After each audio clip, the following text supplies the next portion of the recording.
Máte oheň? Oheň. Nic?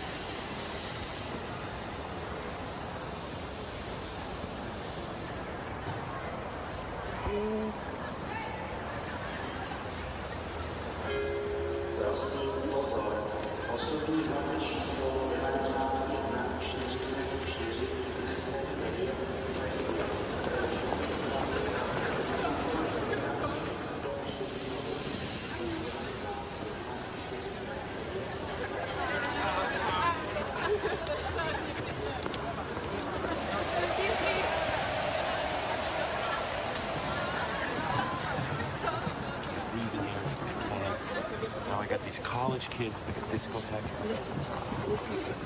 I'm sorry. You are a nice boy, but I'm too beautiful for you. Goodbye, Brad from America. You want one more kiss before I go? Are you kidding?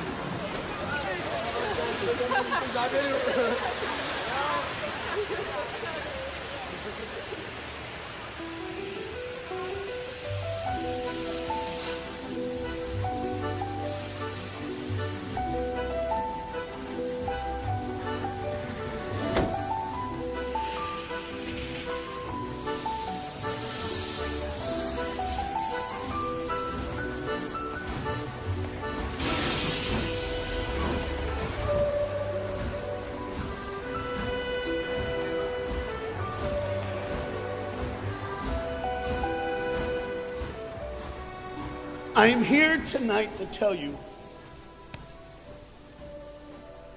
about a father who loved his son and a son who loved his dad. The way this story is going to unfold for you is a little bit different because I want to bring it to now. You see, a dad would go home and he would go by the school, and every now and then he would pick up his son and say, "Son, why don't you go to work with me?" The boy loved that. And when his dad would just come and pick him up, he was the happiest boy ever. He knew that he would get to spend the afternoon with his father at work, and he would get his coat, and they would walk, and he would bring hot chocolate for his son, for it's really cold, and they would go through. But this boy was different. This boy would see things. This boy wasn't normal. And when they were walking one afternoon going to where dad worked, this boy would notice things that other people wouldn't notice. He see things other people wouldn't see. He sees a man in a bathrobe in the middle of the street who's yelling at a second-story window. He sees a woman who's very angry at him and doesn't really want to hear what he says. This boy, as the rest of the world hustles by, he slows down. He sees the hurt and the pain. He sees the anguish and the sorrow. He sees the window close and a desperate man trying to get it. What he did doesn't matter. That he hurting is all that matters. And this boy would see these things.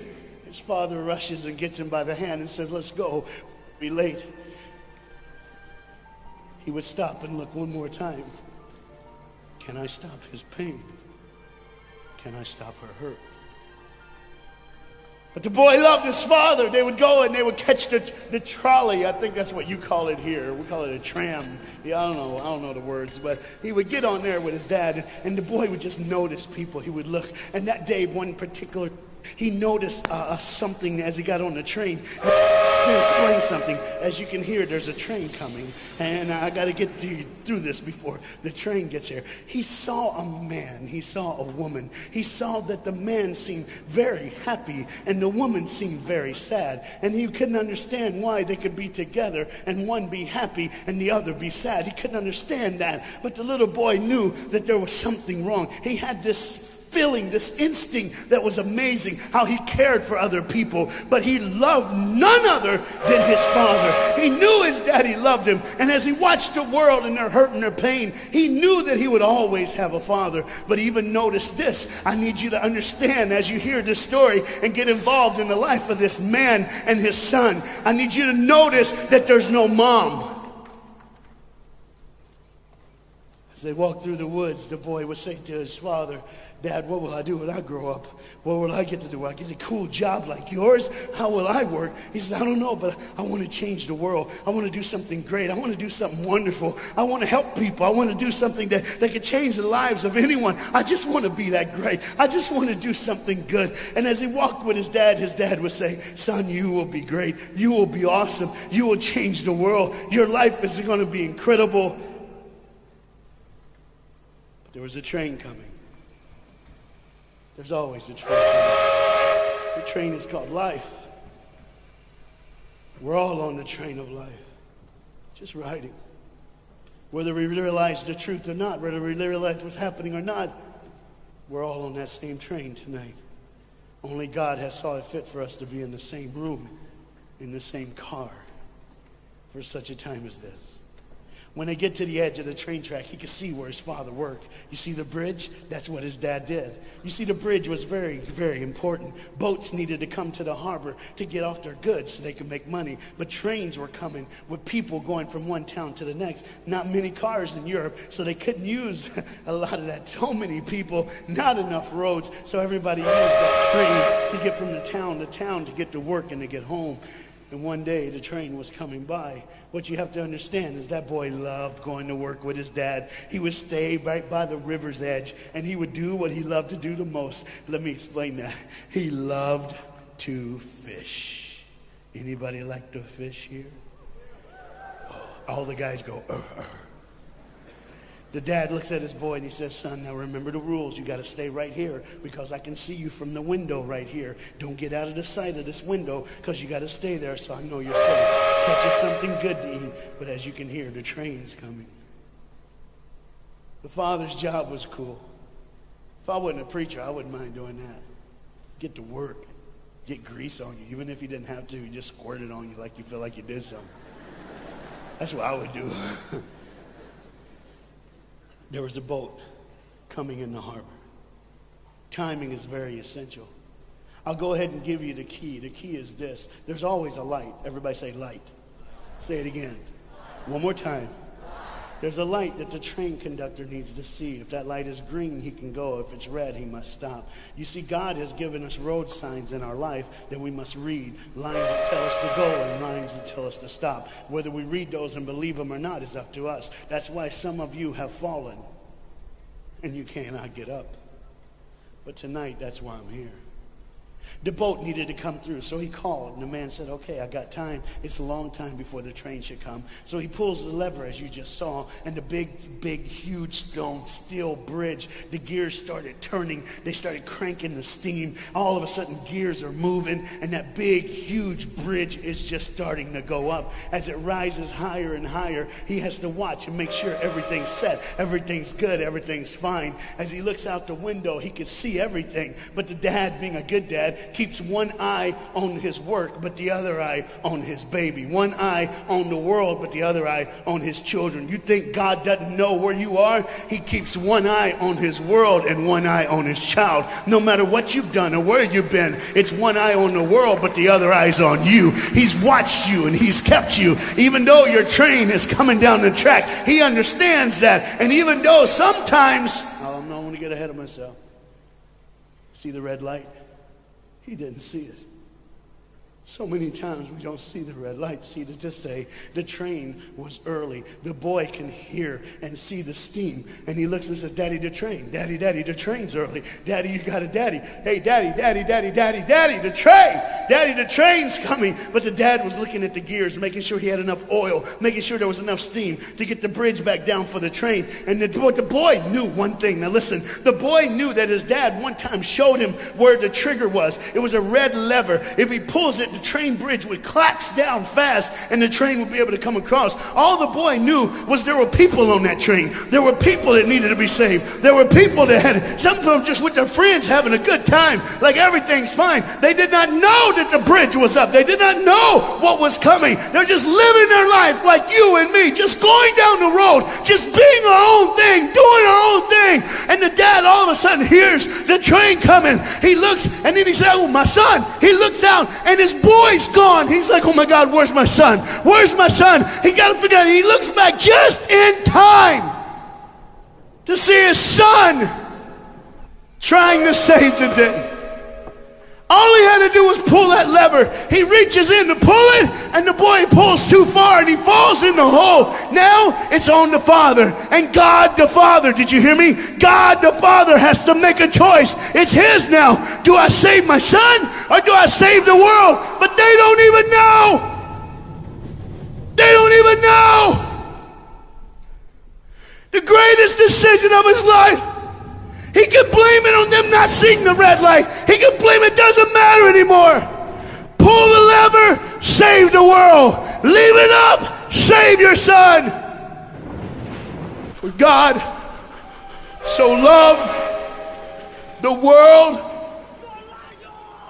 that he gave his only son.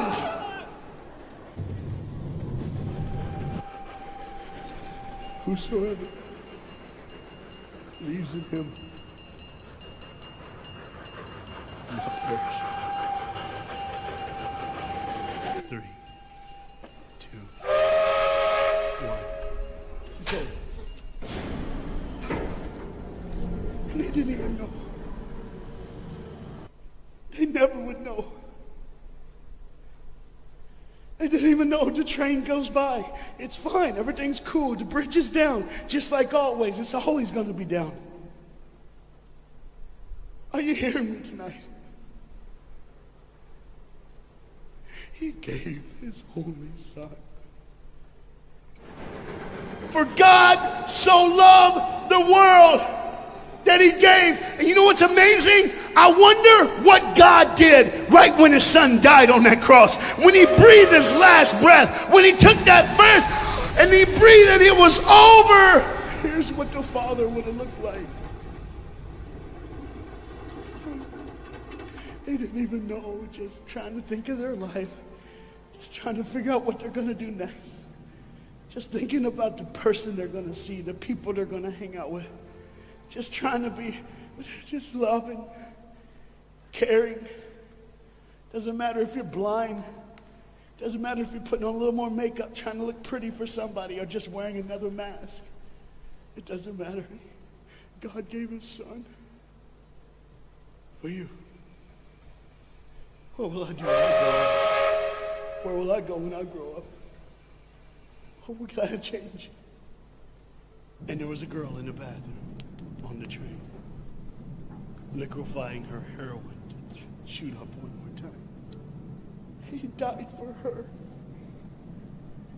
He died for her. But in one moment, are you listening? In one moment, as the Bible says, everybody gets a chance. In one moment, to see the look of the Father when he knows when you realize what he did for you, when you realize the sacrifice, when you realize he let his son die so that you can live, when you realize what he did, no matter what you're doing, no matter where you're at in this life, no matter what you're a part of, you gotta stop. You gotta stop. Even if it's for 1 second, and think, my God, he did it for me. He did it for me. And I pray to God you drop what you're doing. Drop what you're doing. With all the pain and the hurt and the sorrow in the world, he did it for you. That's why you're so quiet. You see, the train's coming. The train's coming. Everybody has things. You have ways of I don't want to do that. I don't want to, but why do I keep doing it? Even Paul said, why do I do? My flesh tells me, and I do what I know is wrong, and I don't do what I know is right. You got to understand tonight, the fight is on, and we can win. We become more than conquerors through Jesus Christ. And I'm not preaching just for me. I'm preaching on behalf of you. But what you got to understand is there had to be a moment in those 3 days when Jesus died on a Friday and rose again on a Sunday. There had to be this moment. Go ahead, look at the screen. When it was just God and his baby and his son.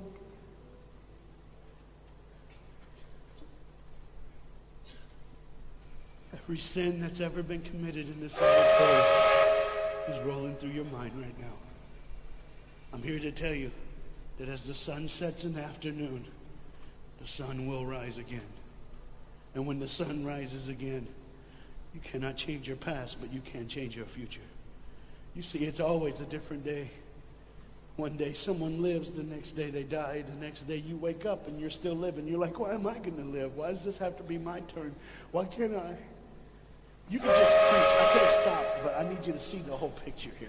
You see, because when God the Father gave his only son, when Jesus Christ breathed his last breath and he died, he did it in a way that you can never ever say, you don't know me, you don't understand me, God don't understand my pain, God don't understand my sorrow. You see, that's the very train that boy was on. That's the very train that he was on. And as this dad remembers, look real close. You see the pictures of the people? Bam, there they are. But there's somebody added in the picture, isn't it? Bam, there they are. Do you see who's added in it? In every face of every person, Jesus is in their life. Why? Because when you're the greatest sacrifice, you always end up in everyone's life. No matter where they are, who they are, he did it so that you can say he was there all the time,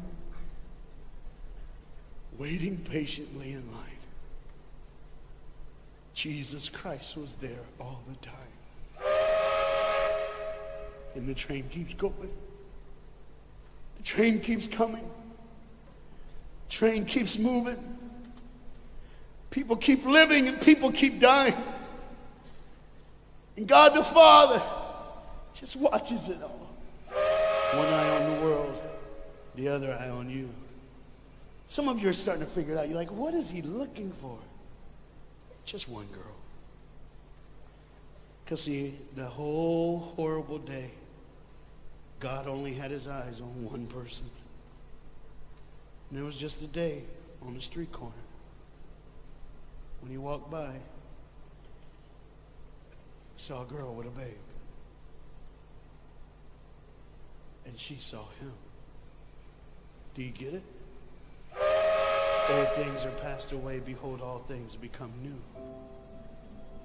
He did it so that we can live. No matter what the sin, no matter what the pain, no matter what the sorrow, the sacrifice was perfect. It was perfect. And it was for you. And God the Father watches it all unfold. And all he can say